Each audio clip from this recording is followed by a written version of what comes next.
Welcome to today's video. We're going to be going over the highest rated players by age in 2020. You can see the filter at the top here, minimum map 75, and of course the information is courtesy of hltv.org. So the first little image we're going to go for here is actually just by rating. So the HLTV rating 2.0, and you can see the age range at the bottom. So for this we've got 16 through to 33. 16 is Troy from Argentina, he's representing down there, and then APOC towards the bottom for Australia. So the first thing you can see really, or your eye will catch, is the fact there is a slight decline from about, we'll say from the age of 27. Because Device, obviously he's only playing really against the best of the best. He doesn't get a chance to farm lower tier opposition. Dexter, he was stuck region locked, same with INS here as well. So they were able to capitalise against, you could argue, weaker opposition.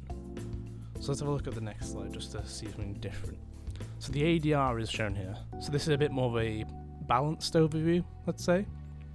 Obviously, if you're playing weaker opposition, you will have a higher ADR, but you could argue a case here that these guys are a bit more clumped together. Device obviously lower slightly. Shiro surprisingly lower compared to Axile as well as teammate. Fun to see two Gambit players as well on this list, two Renegades players. Potentially, one, I suppose Dexter is rumoured to be joining Mouse Sports very shortly.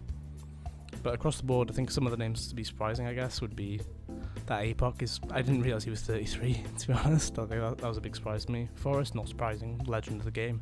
Steel being the highest rated 31-year-old, and having enough maps as well, I was really surprised. Like, he switched to Valorant quite quickly, if I'm perfectly honest. So, interesting, he did actually play enough maps for that. Pone alone for the US there, aged 30, highest rated there. Ricky still knocking about in the oceanic scene. Yell, of course, now part of MIBR, so he'll be playing at Katowice in the playing stage, I believe.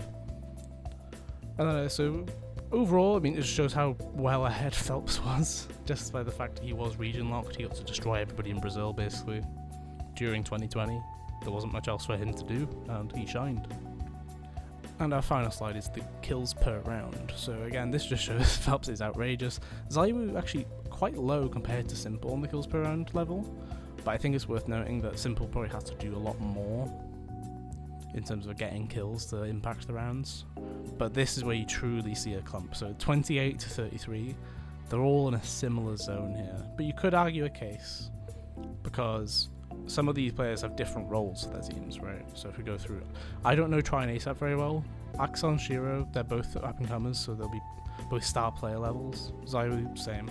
Spoonie, AWPing, INS up there as well. Simple, AWP / star player. Phelps, star rifler really. Device, AWPer, Dexter again.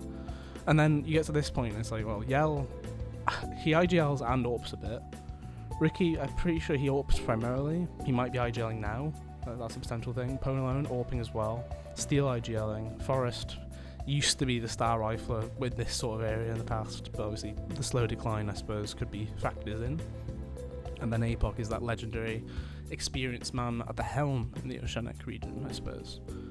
But yeah, that's going to be it from this one. We've got a few more pieces like this coming through over the next few days, and then we'll be starting on a different kind of content in about a week or so. So stay tuned, subscribe to the channel if you want to like some more content like this, and thank you for watching.